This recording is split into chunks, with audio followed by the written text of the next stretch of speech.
شلون التحالف القائم حاليا بين التجمع اليمني للإصلاح والحزب الاشتراكي اليمني؟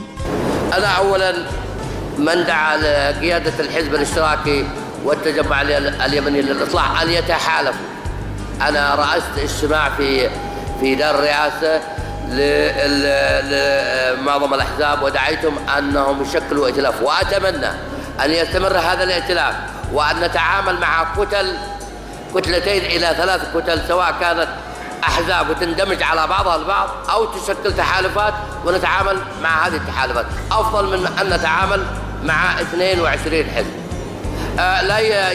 ليس عندنا قلق من أي تحالف، وليس عندنا قلق من أن أي حزب يحصل على الأغلبية ويشكل الحكومة. هذا ما عندنا مشكلة. ولماذا عملنا الديمقراطية؟ الديمقراطية ليس شور وقول، لأنه في بعض حتى المفهوم الحزبي أنه الديمقراطية الصحيحة وممتازة، لكن